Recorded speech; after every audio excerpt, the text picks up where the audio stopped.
The what? The niggers, we'll keep them out. Hey, sir!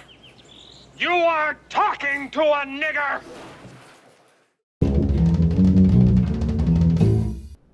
So anyway, welcome back to this week's episode of the podcast.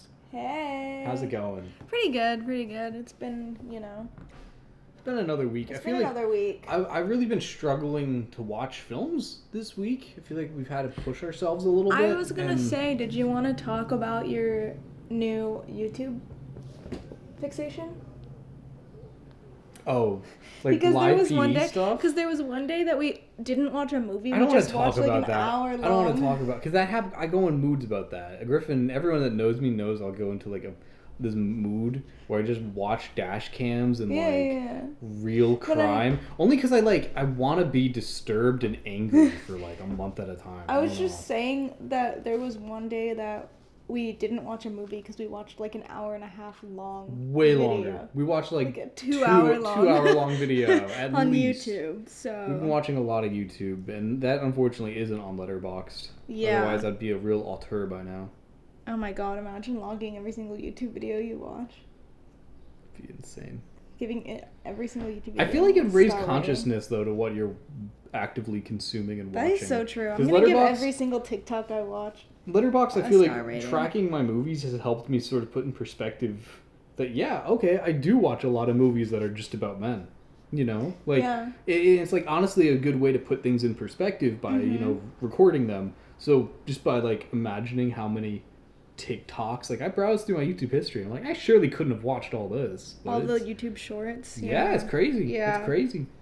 But hey, good news is I feel like we're going to start recording video soon for the podcast. Might try that out. Yeah. Because that way it'll be a little bit more fun. Although I feel like my editing style that we've been doing recently has been fun too. Yeah. So I'd like to keep that in mind. But Ryder's been editing the podcast. For those who are wondering. Right? Isn't it crazy? Like in these old recordings, I used to make fun of not having to edit the podcast, and now I'm the one doing it. Yeah. It's just because I still don't have a full-time job, so it's like, all right, might as well. If anyone needs editing. Speaking of movies. Okay, let's get into it. Yeah, I don't know if any of that banter will make it in. So, welcome back to the podcast. Hey guys. How's it going? Pretty good. We could use some of that banter, I guess. Because that's better than none of that banter. Anyway, this week... Hey. Hi. How are you? I am good, and I am excited to talk about movies. I'm really excited about this week. It's, I feel like for a while we were like, we didn't watch that many movies, but now we have. Yeah. We got quite a few to talk about this. We watched about, 4 inches of movies. 4 inches? That's about how long the letterbox gap is between my fingers. But that totally depends on the size of font you use, so... And, what kind of phone you have. Yeah, many variables. What kind of phone do you have? I have an Android Samsung Galaxy S something. So the first movie on this list... Let's just dive right into it. Sorry. Okay, go. The first movie on our list, we actually didn't even watch the full thing of. We got about 5 minutes in. Where are you even at? Year 1, baby. Oh, I didn't even log that. I know. Wait, did you log Mamma Mia? Oh, you logged them out of order. Okay, this is gonna be interesting. Oh, did we watch Mamma Mia first? Uh-huh. But Elvira was off your list. Yeah, but then Katherine came over and we watched Mamma Mia. Okay, let's do Mamma Mia first then. So, the first movie this week, we had a guest over, so we actually watched... Sorry. So the first movie this week is one of Catherine's favorites, and we had a guest over, so we watched it. Yeah, this movie I watched, my friend Katherine, shout out Katherine, was here, and we are huge fans of Mamma Mia, the movie. If you know anything about me, it's literally in my Letterboxd top 4, it is the best movie ever. So we watched it, and it was a magnificent time. If you've never, watched Mamma Mia and, maybe had a couple of Trulies and just, been vibing with your friends, you're missing out on the experience. I will say Mamma Mia doesn't necessarily get better with each watching, but I understand it more. Untrue. As a man... I would say this is probably my 23rd time watching Mamma Mia. No. I've seen it before. I've seen it many times now. each time I understand the plot a little bit more, because I think the first time I watched it, I honestly had no idea what was happening. It was just song to song to song, and I was like, oh, I know these songs. Yeah. I've listened to the radio before, yeah. you know? There's a plot, though. And there's a plot. There's a story being told. The plot's messed up. It's kind of just like that one episode of the sitcom where they, like, don't want to choose a date, so they invite all the girls to the dance and then have to, like, flip-flop between them. Yeah. But gender swapped. I never thought about it that way, but that's funny, yeah. That's kind of what it is. But it's fun because it's set in Italy, and you know Italy's it's set beautiful. in Greece. It's honestly It's set in Greece, not Italy. Nice. Well, they filmed it in Hollywood, so either way, it doesn't. No. All of that is wrong. Sometimes I like to purposefully spread misinformation on the internet just to see if people will stop me. That's great. I'm stopping you. Mamma Mia. The plot though is accurate. That's an accurate synopsis. Yeah, it's really good. If you haven't seen Mamma Mia, you're missing out. It is truly the most amazing film ever made. Everyone in that film is beautiful. Everyone in that film is amazing. Honestly, the music, the singing, the set, everything. It's perfect. My only criticism, kind of wish they wrote songs specifically for the musical. Ryder just found out about jukebox musicals.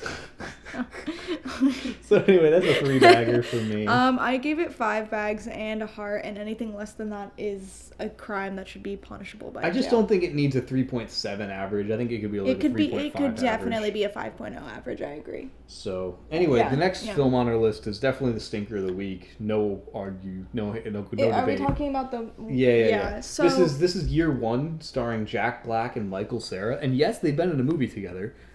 We got about 5 minutes in and turned it off because it is just boring. It's like not even funny. It's like they just filmed this in someone's backyard with like fucking Walmart costumes. Mind you, all of this is based off of the first 5 minutes of the movie. I don't know if it we don't know if it gets better, because but I truly looked at Ryder and I was like, "This is the worst movie I've ever seen in my life. We need to pick a new one." Have to. I feel like we'd have to be way more intoxicated to enjoy that, and we just weren't. We weren't in the right vibe. I didn't think it would be that kind of a movie. It looks like a semi-competent movie. You know, it's them dressed up as like cavemen. It's like, okay, that could be funny, right? Cavemen. It's not. It's not at all. We watched so little of this movie, but you could just tell. It felt like I was looking for like a silly, sleepy time kind of movie, and like you would think that would kind of fit the vibe, but like it just I was like, this is like, I just don't even like want to watch this at all. So we didn't. Yeah. It could. And maybe that's my review of year 1. Yeah, I didn't even anyway, review it, we did actually watch I gave that a half bag because that was so bad. I mean, not quite as bad as some other Netflix originals like The Package, which we also didn't make it the whole way through. But honestly, this movie could earn like a review, like another look at it if we get enough praise, but it has a 2-star average on Letterboxd. I don't think it's actually that good. So anyone in the comments about to defend this movie, just don't, okay? Half star. Yeah. It's the stinker of the week. Let's move on. Yeah. Next up, we got something that actually I thought would have been the stinker of the week, but it was surprisingly not. Nickelodeon original. This is Nacho what we switched. Libre. This is what we switched to after we turned off year 1. If so, that kind of tells you what kind of vibe we were in. Yeah, we were looking for something a little bit less year 1-y, a little bit more Nacho Libre. But still the same amount of Jack Black. Yup. Yeah. Now, he does sing a few times in this movie, but never enough. I've never seen this movie before, which I feel like I missed out on like the cultural moment that this film had in like the early 2000s when it came out. But the 2 things I took away from it, number 1, why is Jack Black the main character? Because Jack Black is white, if I'm not mistaken. He's not at all. So maybe he has some minor % heritage, but I don't think he mainly identifies as Latino. That kind of threw me off.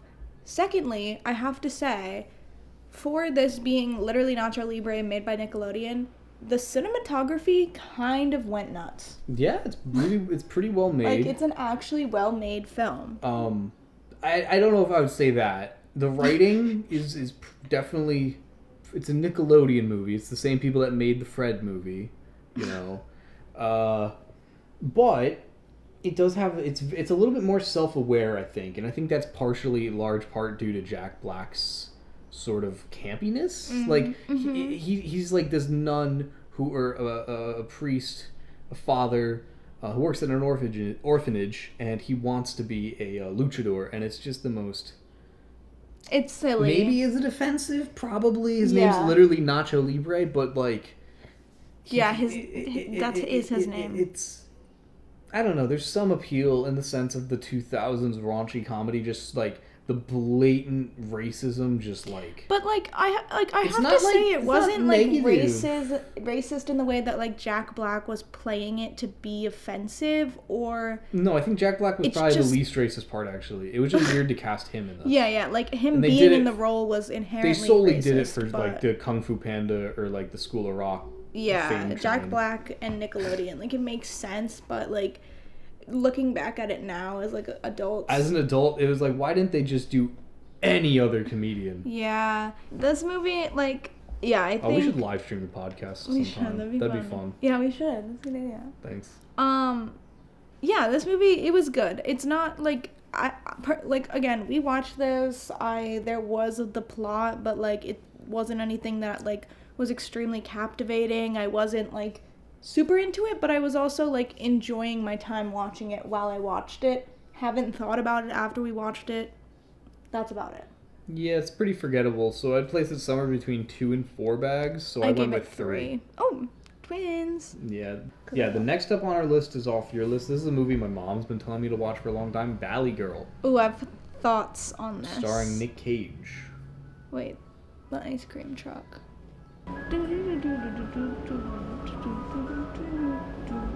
It's done. Oh, no, it's not.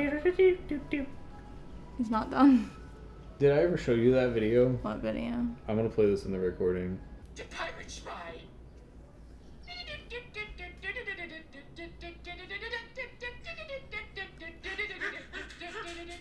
I got it from the party store. Anyway, enough of that recording space has been wasted on that. Now we can continue talking about... The next movie we watched, we should just start over. The next film we watched off the list is one that my mom's actually been telling me to watch for a long, long time. It's Valley Girl. So Valley Girl, it's Nick Cage's first ever film that he stars in. Is it really? Yeah. Oh, wow. But he's actually not in it that much. Yeah. Which is very disappointing. Yeah, this is like an 80s rom-com type movie where it's kind of like one of the classic, like, she's a valley girl, she's preppy, and he's punk. Like, he was a punk, she did ballet. Like, you guys are getting the vibe.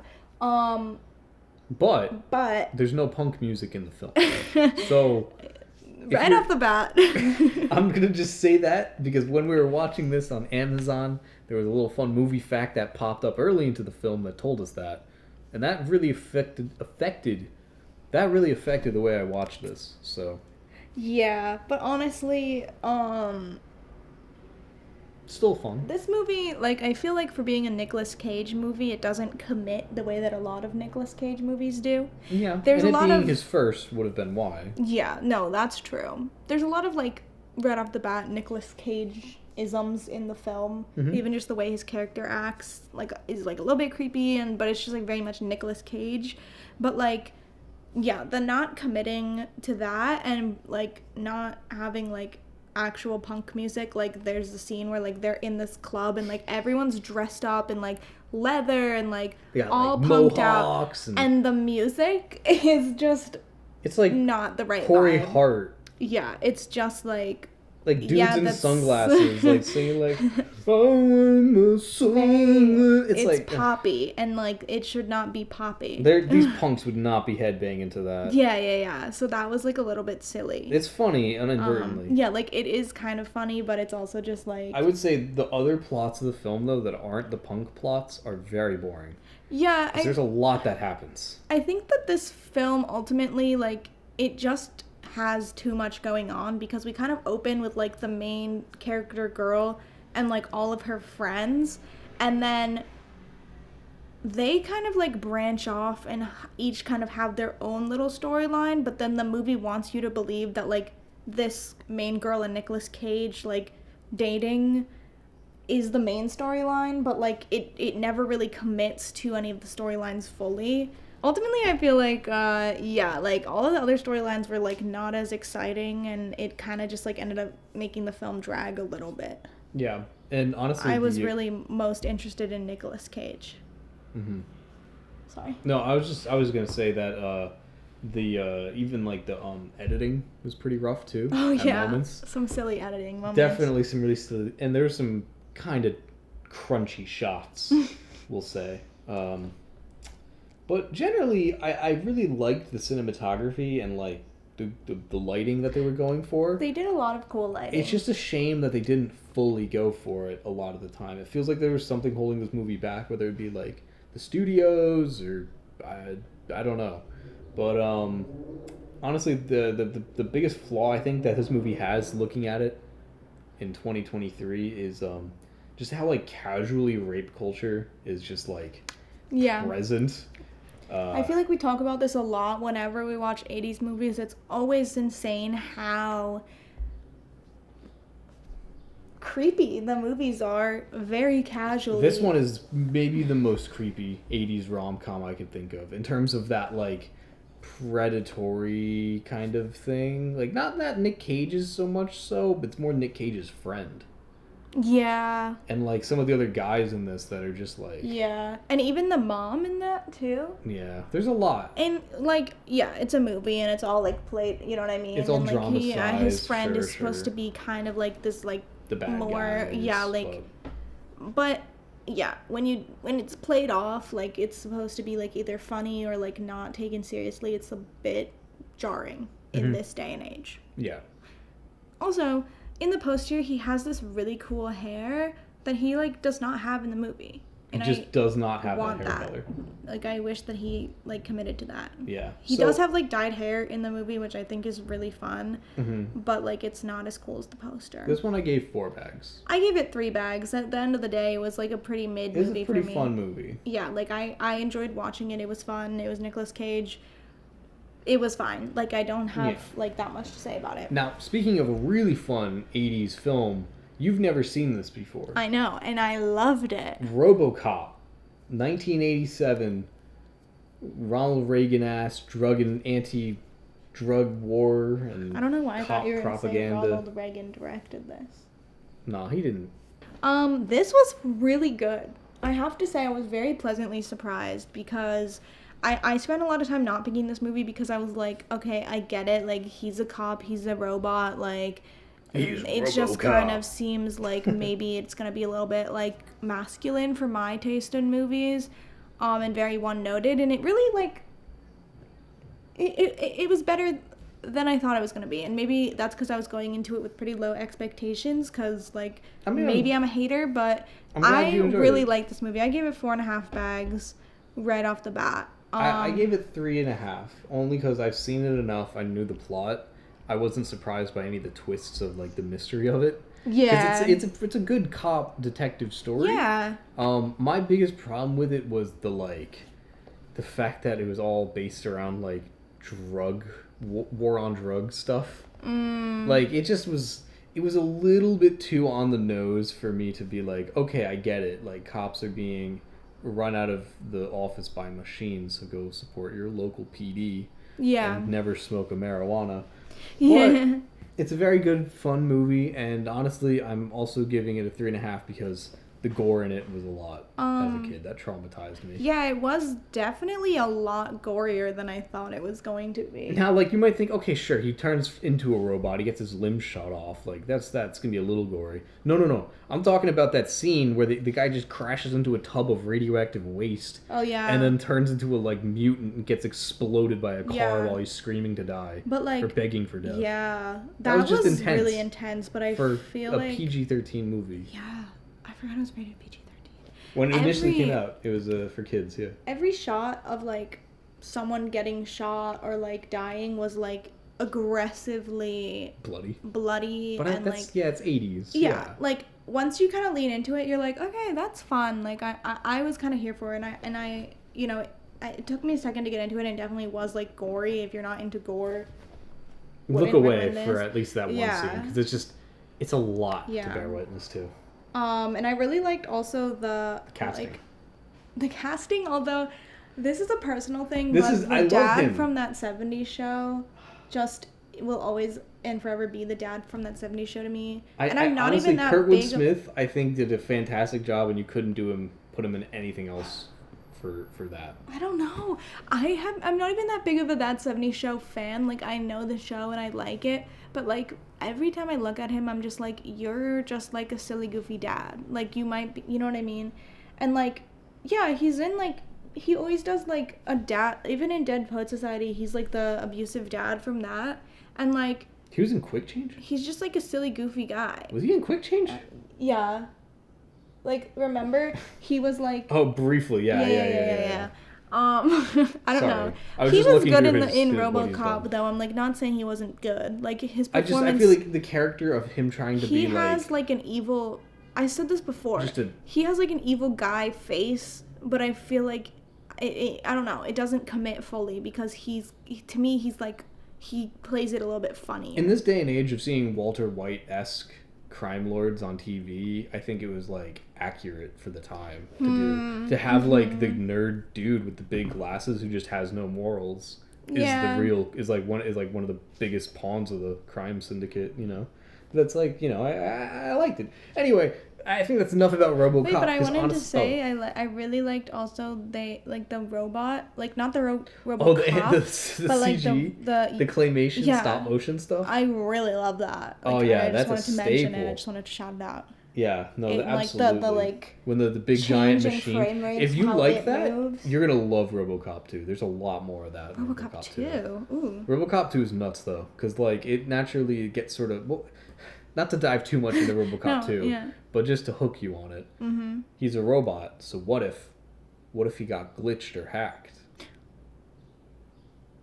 Anyway, it's a fun movie. I feel like I wanted to say, like, I like that this story was, like, self-contained, because, like, it talks about, like, how he had this, like, family and stuff like that, and he goes to, like, look back at his family, but it's, like... They left. Like, it really is, like, very contained in its own world, and I kind of like that they didn't, like... reach too far in any direction. Buckle up for the sequel. I know. I was just gonna say I don't know how the sequel goes, but for the sequels. Although they did do a reboot that was not very good. Anyway, 3.5 bags from me. I give it 4.5. I really liked it. I enjoyed it, but I don't think it was 4.5 for myself. Anyway, next up. I always get excited. Oh, sorry. Oh, no, I always get excited when I like pick a movie off of your list that like I'm like I don't know like this might be like too Ryder core for me. And then, like, I actually end up rating it higher than you. Yeah, wait till you pick Citizen Kane. Anyway, this next up, it was off your list. We have another Nickelodeon movie. Yeah, this could have been the stinker of the week. It was very close for me. No, absolutely not. It's very, very close to me. Between this and year one. This, I watched most of the way through. It's Angus, Thongus, and the Perfect Snogging. Angus, Thongs, and Perfect Snogging. Which...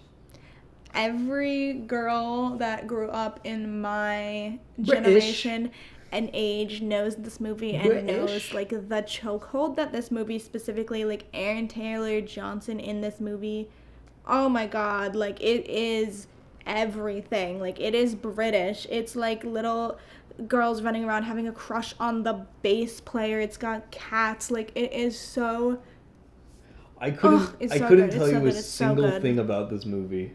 1.5 1.5 bags by default. I give it 4 bags, and I honestly would have rated it 5 bags, but upon rewatching, since I haven't watched this since I was a kid, like it is slightly crazy how the main girl Georgia like really is a menace to society, and I kind of forgot that like Aaron like it's harder to root for Georgia and Aaron Taylor Johnson. I don't forget what his name is in the movie, but like it's harder to root for them than I remembered it being because like he kind of has a girlfriend the whole time. I don't know. So I just gave it 4 bags, but this movie slaps absolutely, and like the pool scene with her orange legs when she does hands. Oh my god. Perfect. 1.5 childhood bags. Nostalgia film for me, and it's British, so if you love British movies. Georgia, I'm having a nervy bee. You talking to me, you fucker, mate? Mum. I'll let you know I shall both these up Mum, I want to go to a proper club for my party. Was that good? No. I don't know. British people are weird. I was trying to do it more of an Australian to piss people off in the comments. So good. If you guys haven't seen this movie, you should watch it. Next up is another cop movie, actually. Yeah. White Chicks. This is one that I also didn't watch ever before this. This is, I would say, honestly, a little bit more of like a stoner comedy than it should be, because it's like, they really just had this idea of like, what if we had black guys dress up as white women? Yeah. And then, like, they just, like, ran with it until they had a script that could do that. It doesn't feel like they wanted to write a crime story or a cop story or an FBI story. They just wanted black guys in drag. Yeah. And they got there with a pretty fun in a way where they're, like, going undercover and they have to pretend to be these pop stars because, like, they got, like, a little tiny cut on their face or whatever. Yeah. And so, like, they're it's basically, kind like, of funny. cosplaying these like rich white blonde chicks, if you will. Honestly, I've never seen this movie before. But you're the target demographic. I don't know why. I just kind of like, it was one of those films I kind of missed when it like, well, I guess this came out in 2004. That's crazy. I thought it came out like later, but No. I like never really watched it growing up, and then it got to a point where I was like, I don't know, it seems like kind of like just like one of those like silly goofy movies, which it is, but like it's actually pretty funny. It's like pretty I'm funny. not gonna lie, Terry Crews' character is a little bit insanely horny. Terry Crews' character in this movie is scary to me. I don't have much to say about Terry Crews other than that, but the concept of the movie is insane, but it works. I don't know how or why, but it's just a film. Fun, and I like the atmosphere that they've created because it's simultaneously like, yes, it's like making fun of these like girlies, but it's also like embracing, I feel like, a lot of the like girly, like fun girly culture. I don't know. Yeah. No, I will say the hardest part of the film is the opening. White girl culture, yeah. The opening is a little bit rough with their Yeah. impersonation race humor. Just launch the film right off with that. But if you're able to make it through that, the rest of the film is just an uphill I have to say, experience. once we were like started watching this movie and we were watching the beginning, I was like, if this is the whole movie, like it's gonna be a rough watch. But then that part like happened, and then the actual movie started. And, like, I get what they were doing with that, being, like, these guys are willing to, like, go undercover and, like, commit to the bit. But, like, it just doesn't work as well to have them, like, dress up, like, and do, like, a really not good, like, caricature of... I don't even know what I think it just sets the tone. Yeah, it's just a stupid movie. It just 3.5 bags. I actually rated this 4 bags. I actually genuinely thought it was like funny. It's a very womanhood oriented film. It's very now. And the makeup, like honestly, it was insane. Like they obviously look like crazy, but like I'm just looking at this picture here on Letterboxd. Like it's crazy how they got them to look like that. Like. They look a little messed up, but they also don't look horrible. No, definitely. I don't know how else to say it. Next up is one that you were recommended to watch, right? I would put this movie on my list because my dad told me to watch it, which, now, hi, Dad, I know you're listening to this, and I want to say it like... You know how dad recs go. Yeah, they're really, like, they can be really hit or miss, and I've watched some of, like, the most amazing films ever with my dad. This one, I don't know, I was kind of underwhelmed by it. Say more about that. Which Just is that straight on the spot. We watched The Jerk, starring Steve Martin.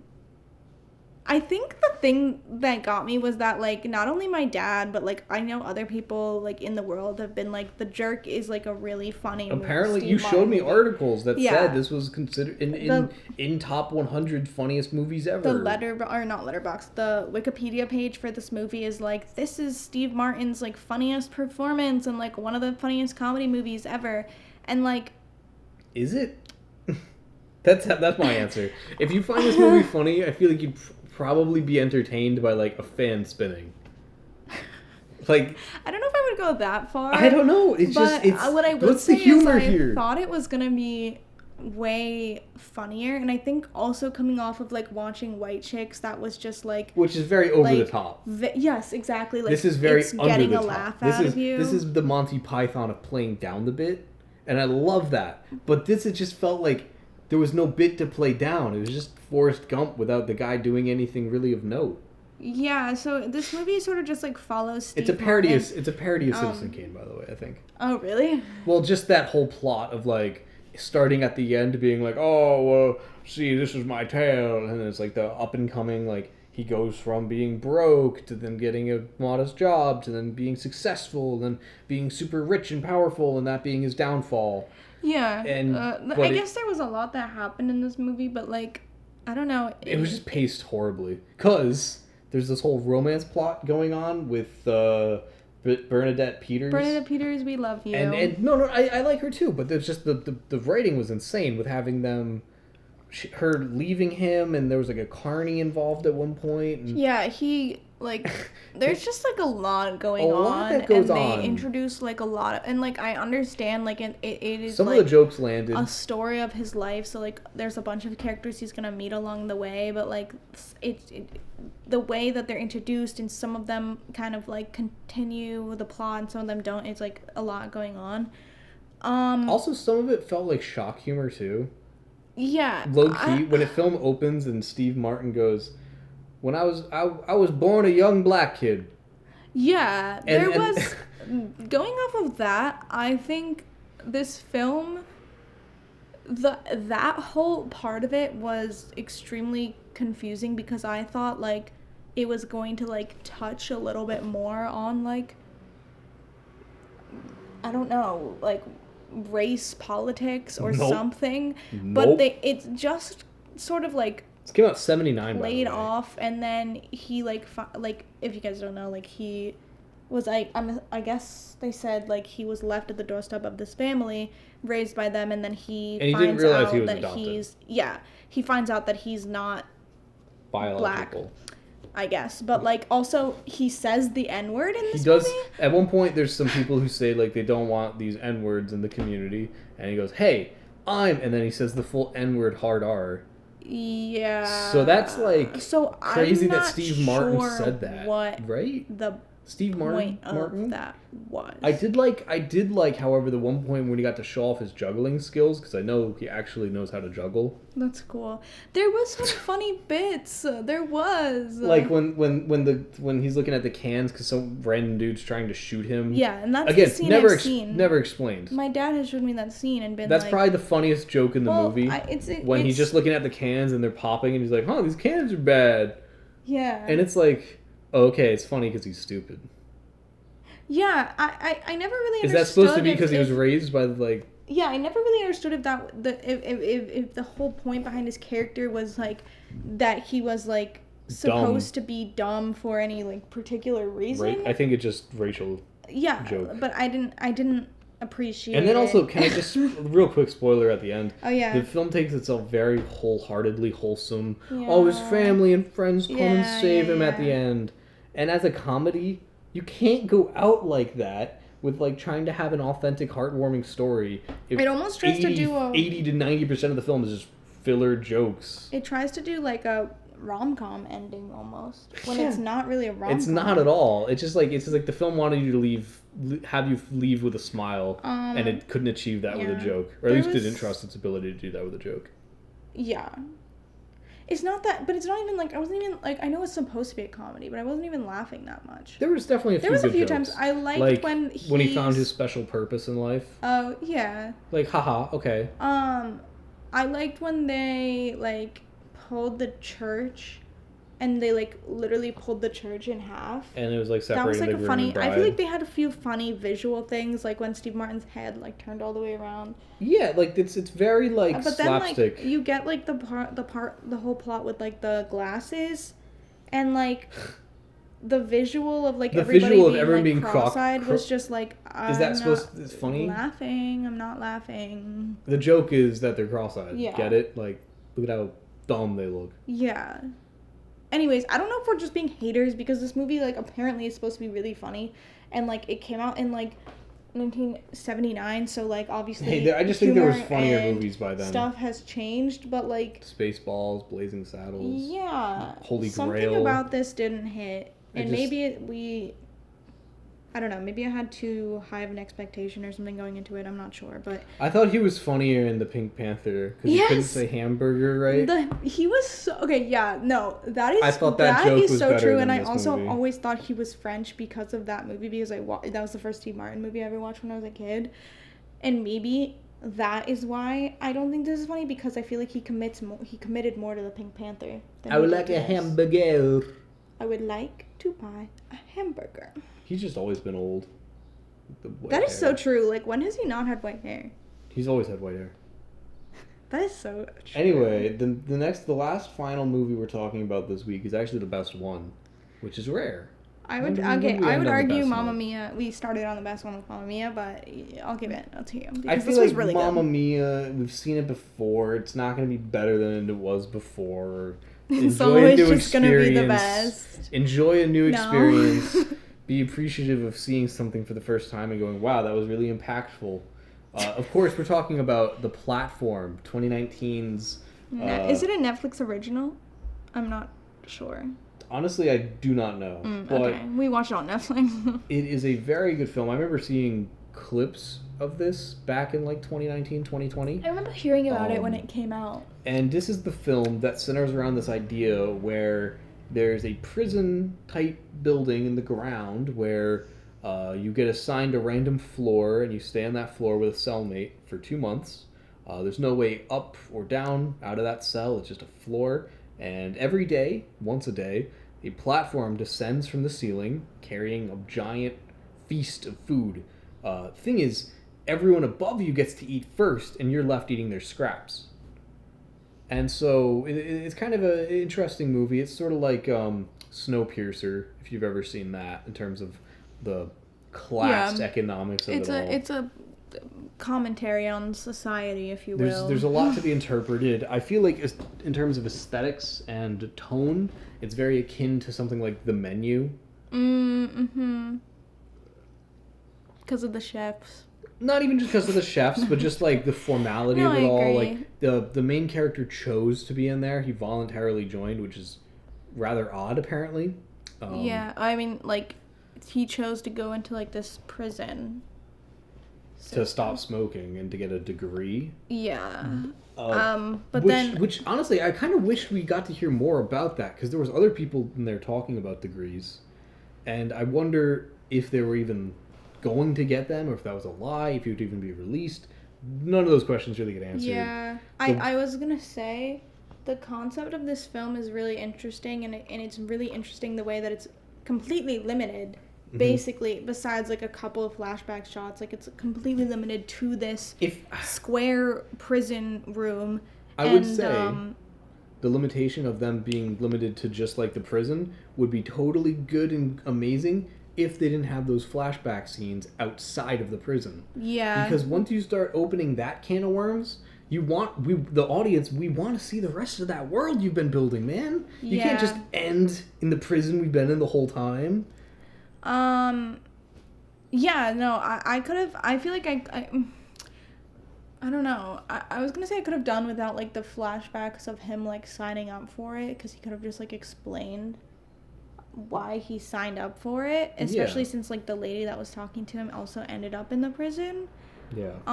But, like, I do understand why they did it. There's a lot to be extrapolated from this, and we're not going to just sit here and tell you every single theme you can like, pull out from this, because there's a lot that this film is talking about. I mean, like, with like the depravity of man and the like the way you can't really the higher class can shit down, but you can't shit up, and it's there's a lot of that sort of thing. And then the lady goes into the system to try and change it from within inside, but even she was being lied to, and it's really interesting, the concept, and I think you can look at it very one-noted and just get like a very surface level idea out of it of like, okay, the people above get more food, and then it like goes down to the people below. But like, they get into it, because by the time you get to the bottom, there's no food left. Yeah. So the two people in the cell are very likely to eat the other one. Yeah, like it gets like really, there's a lot you can take out of it. It gets really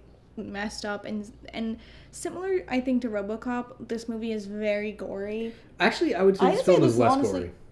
I was just about to say it's more gory. There's like people eating people in this movie. Yeah, but it's all framed and shot in such a way that like even when you see the leg getting like his arm, like he gets sliced and a little bit of his flesh gets taken off and eaten, you don't see the knife go in.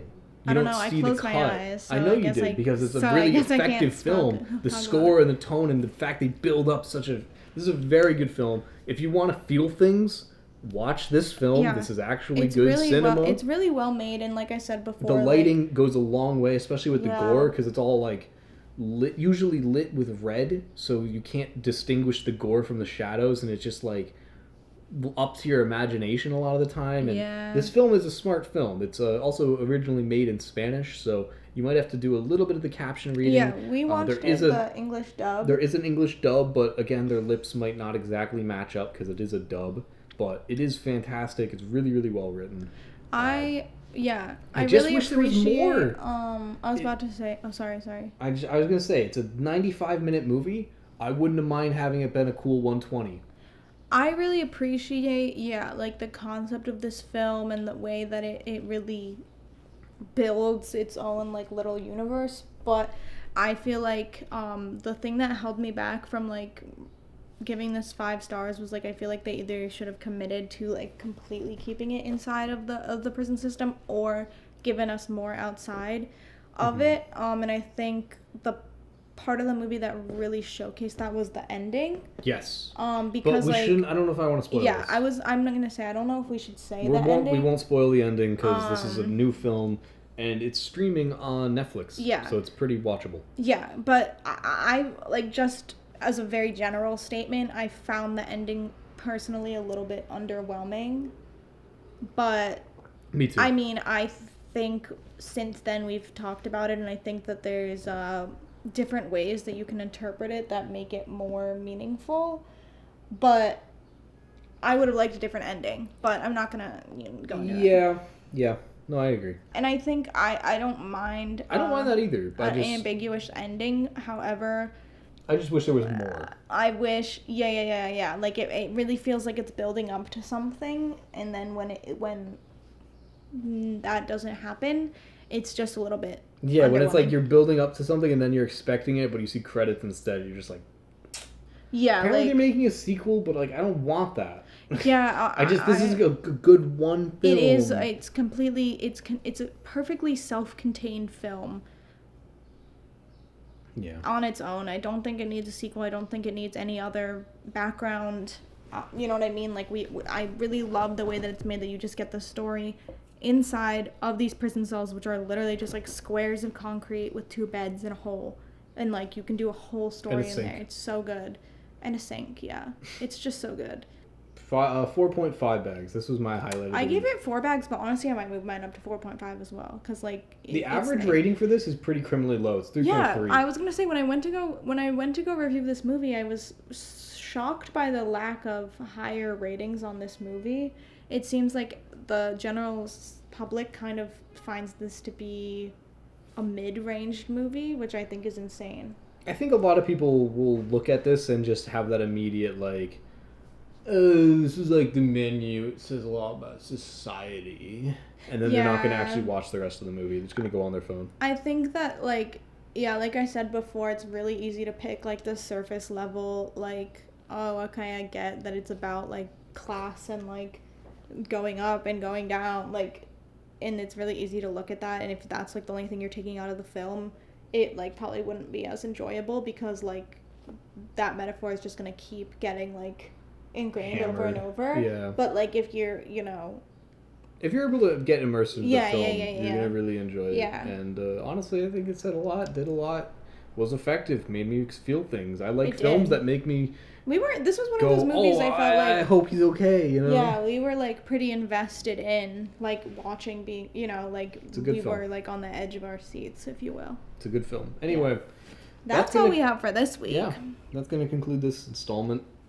Thanks for chatting with us. I hope you've enjoyed. Well, they haven't been chatting with us. You don't know that. They could have been chatting. Have you guys been talking to your computer screen? Are you voice to text with in the comments? Yeah. You don't know. Maybe. Have a good week. Yeah, What check should us we back watch next time. Leave a comment below if you think there's a movie we haven't seen, and we probably have, but if not, maybe we'll talk about it. Yeah. Or maybe we'll watch it again. Who knows? Maybe. So, see you next time. Goodbye.